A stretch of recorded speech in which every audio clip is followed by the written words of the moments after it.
Well, hey everyone, it's Black Child here. I am alive. It's been, I'm feeling, definitely over a month, close to 2 months. I had been working essentially, and I just had no time to do the YouTube, like at all. It was breaking my spirit, and it wasn't fun. And I wanted to do the YouTube, so I had to leave.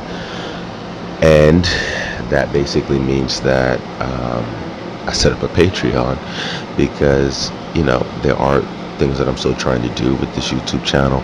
I still have the website that I'm trying to revamp, make it into a forum, trying to put all the videos on that website, but that costs money. And right now, my ability to self-fund has been basically taken away because of this whole ad crisis and everybody pulling the ads out, which is not good. So I'm going to be like everybody else now and start a Patreon. One thing about me is that I'm actually about it. I'm not doing prank videos and all this other stuff. I mean, and actually a close friend of mine, this was when I knew I had to do the Patreon, because a close friend of mine, who I grew up with, was basically telling me that he had been or is a patriot to Philip DeFranco. I'm like, Philip DeFranco, like one of the most, I wouldn't say richest, but he is rich. I mean, he's definitely a millionaire from his YouTube platform that he's doing. And I know he's now trying to start a new platform and hire people and all this stuff, which is good. I don't look down upon that. I'm just saying, for a friend of mine, you know, like, really, you give it? But then I couldn't say, oh well, why couldn't you give to my Patreon? Because guess what? I didn't have one until now. So I have one. The link should be down below somewhere. um, there's definitely some steps that I want to do with this whole Patreon thing. I mean, of course, I need the website to be done. I need it to be able to put the videos, upload the videos onto the website.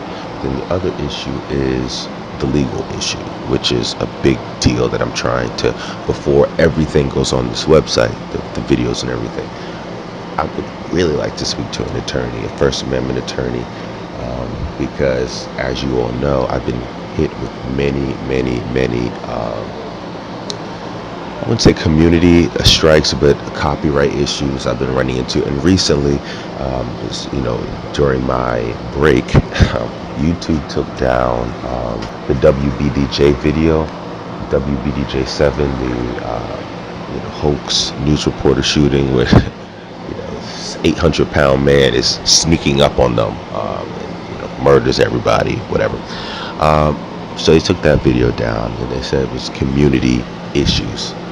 Community, it was, violated YouTube's community policy on, hoax shootings or whatever. So this is where basically the e-beckoning comes in, to allow me to be able to get to the point where we can expand this operation. And, one part of expanding is to have legal representation.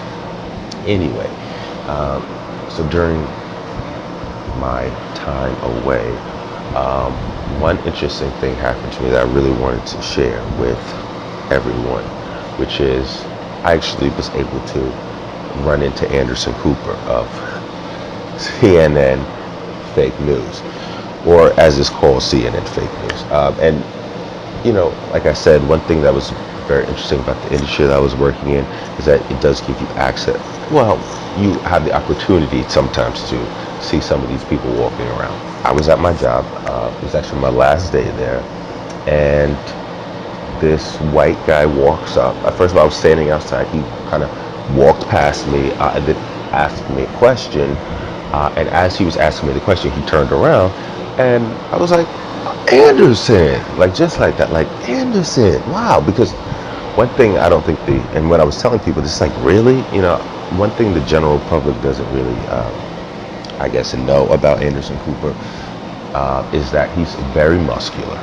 He's like, I guess when he's not in CNN all day talking about what Trump did in Russia, he's just in the gym, working out. And that's One other thing that I've noticed about, this whole gay thing, I was actually working down at Pride. I was working at Pride, but where I was working, they had the Pride parade or Pride festival, whatever. Um, it was, I guess, wrapping up, or it was later on in the night. And, one thing I will say is, the perception that people get of the whole gay is that, you would see, men wearing tutus, men wearing dresses, and all this stuff. But to be honest with you, I was shocked because that really wasn't what you were seeing. What you were seeing out there, yes, you saw, a few with the tutu, a few, transgender or whatever, a few wearing, a 20-inch platform boots, and then get out the car and say, oh, well, I get paid a lot of money to wear this, stuff like that. But what shocked me was what you were seeing. The majority of what you were seeing out there was huge men, big men, like 300 pounds of just pure muscle, walking down the street with a gay flag, talking about, basically talking amongst themselves openly in the street about hooking up with other men. And that to me was like, like some portal had opened up and we were just in another dimension where, the gay people had completely taken over for that night. That was what it was like. It was just like, I couldn't even believe what I was seeing, what I was hearing. But the point is that the perception that you get on television of what this whole LGBT thing is a lot different than the reality of it. And trust me, I was very surprised. I was like, wow. And these dudes look like they lift up a semi truck, but gay as hell. So anyway, Anderson Cooper is one of these. Okay, so he turns around. I'm like, Anderson. He was pleasant. He gave me a handshake, very firm, manly handshake. He was very pale and everything. And so he asked me something, because, this channel isn't TMZ. I'm not going to really expose what he was doing on the outside. Even though they do that to me, tell me what I'm doing on the outside on my YouTube channel. I'm not going to do that to Anderson because I'm not TMZ. And unlike the CBS reporter when I saw her, he wasn't going to plan evil. However, he was doing some very, I would say, it was a little suspect. Just because, like I said, I've been doing this job that I had been doing for a minute now, and I kind of know the ropes. Okay, so I know what was going on or what was about to go on. Anyway, so he asked me a question. I told him he was in the wrong place. He goes to leave, but immediately, like, my brain slowed down and was like, there's no way you're gonna let this guy get away without saying something. I tapped him on the shoulder and I was like, Anderson, just one thing. And he was like, he just turned around and looked at me. I was like, with the Russia thing, every day, Anderson. This was actually Friday, the Friday that just passed. I said, Anderson, every day with the Russia thing, every day it's the same thing. Why is it every day when I turn on CNN it's the same thing? And he's very surprised. The energy I was getting from him was, he didn't expect this black face to walk up to him and say, cut it with the Russia thing, nobody cares. He was surprised. Of course, he's a puppet, so he wasn't going to say anything, especially now where in today's little thing, everybody is basically filming these people and then exposing them online. So, he knows better not to say anything, and he didn't. He gave me a little shrug with both hands up, the little shrug like, oh, what can I do? And I continued. Because at this point, he's walking further and further away from me. He's 5 feet away, 10 feet away, 15 feet away. And I'm still like, Anderson, please, there's other things that are going on in the world other than what's happening with Russia. And then he started to look kind of annoyed, and still was kind of giving me the shrug, and then walked away. Or basically walked into the place next door from where I was. When I would tell people, normal people, this story about me interacting with Anderson Cooper is always, how could you do that? How can you embarrass me like that? How can you embarrass us like this? How can you do that? Like as if, he's God, and how dare you even speak to him like that? How dare you, peasant, even speak to this man? And they go, oh, well, he's a millionaire. He makes millions of dollars. Yes, he makes millions of dollars getting on my television, running his mouth about, God knows what. So my thing is, if he can make millions of dollars and run his mouth on television where he knows people are going to see him every day, then why is it wrong for me to make a comment to him about how I felt about what he does on television? That was just how I felt, you know. But not everybody sees things like that. And he didn't say anything. He didn't say anything negative. I guess he knew better because he didn't know who I was. If I would talk about it later. But my thing was just that every day on their network, they make it seem like people, the majority of people feel that way. So I just wanted him to know, as his black face walked up to him, like, no, not everybody feels that way, and I just wanted you to know that. So it was an interesting little thing that I thought was an interesting story to tell everybody, because I know not many people would appreciate that story other than my YouTube family. So I kind of wanted to tell that story, and also talk about something that recently popped up that I saw, which is that Fisher of Men, another YouTuber, has been arrested again. Um, I had seen, hold on first, because I actually have some notes written about it. I had seen that he had been arrested like a year ago. It was a few months ago. It was close to a year ago. He had been arrested for, basically uploading videos of him with the AR-15, with the gas mask on, and then I'm assuming, reading the articles from back then, that he was threatening people, saying he was going to murder Satanists, he was going to murder gay people, all this stuff. And I think Interpol or someone basically, of course, saw the videos, and he got arrested for terroristic threats. He should have already known the game, and he's been doing this longer than I have.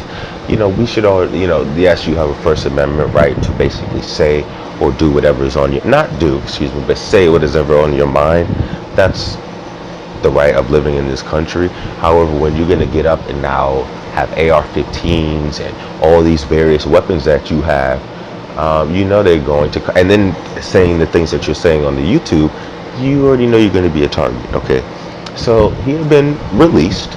I think he was released on probation, and usually when you get released on probation, usually there are what's the word? Restrictions or limitations that are set upon you by the judge, because now you're on probation. Okay, which means you're on a basically tight leash in lieu of not being put in prison or jail or whatever. So he had been released, and because I am subscribed to him, so I was seeing some videos he was posting about Las Vegas PD, or some agent that was within the Las Vegas PD that he felt was targeting him.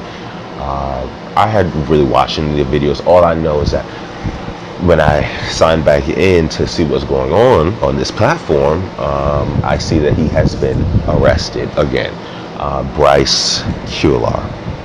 Now this time they're saying that, because he has these two people, I guess a pastor and his wife, who are, they're like his spokespeople, and they do these videos every so often about his update, what's going on with him, that he's fighting in prison now. He joined the white side.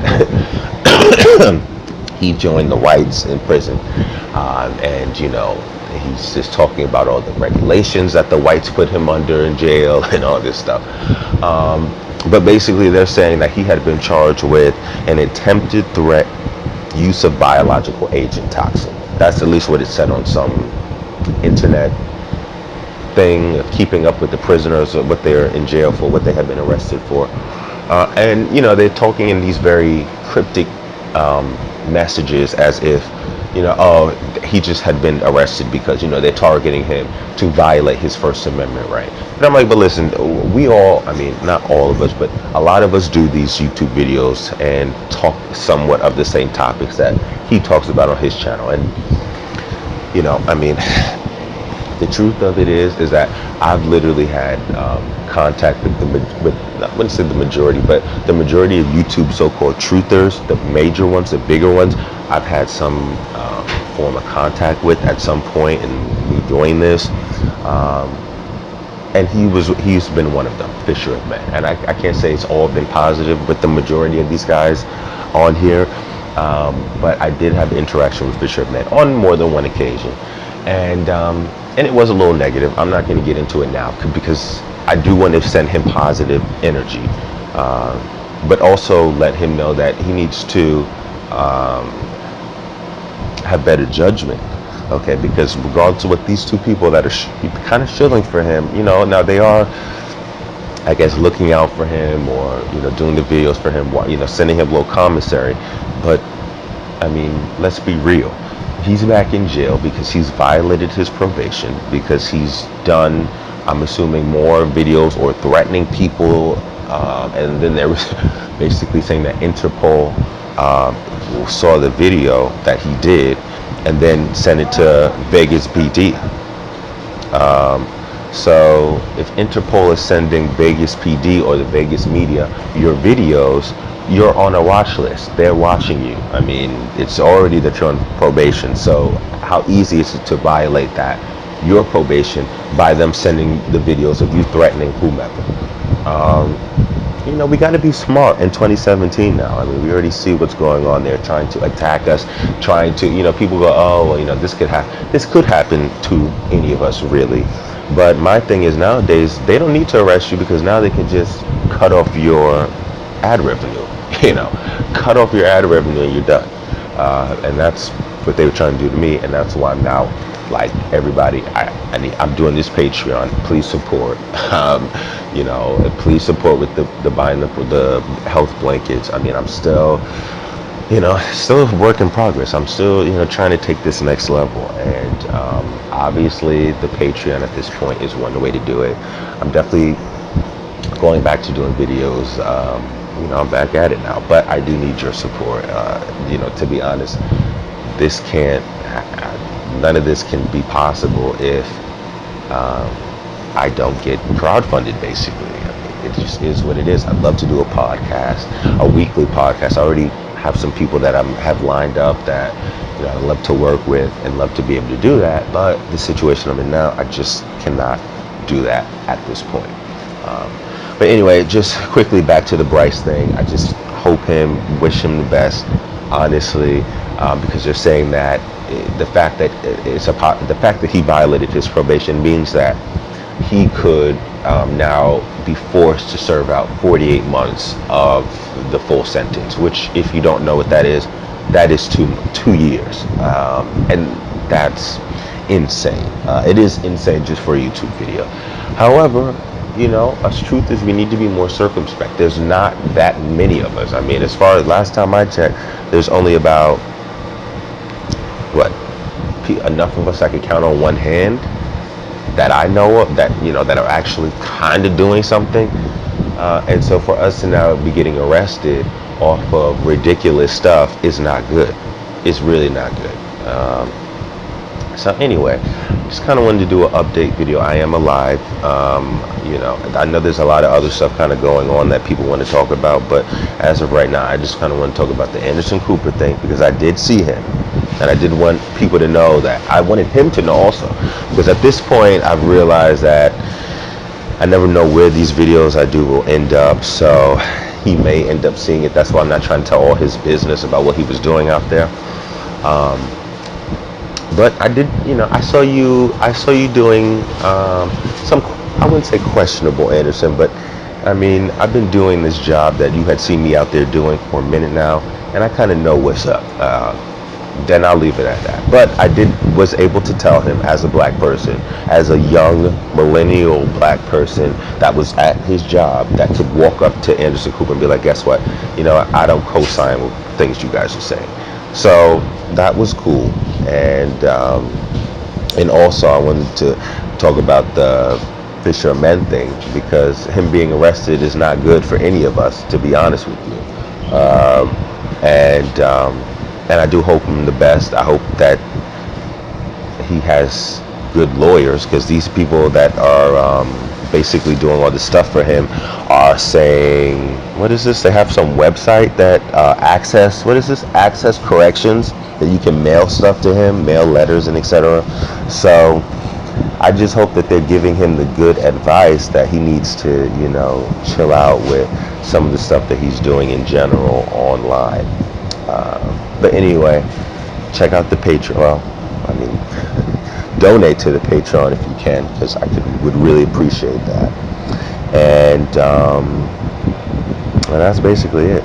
So I'm gonna still continue to do some more stuff, do some more videos, and then hopefully we're able to take it next level. So I'll leave it at that. So until next time, people, stay in the truth and stay in the Lord. All right, bye.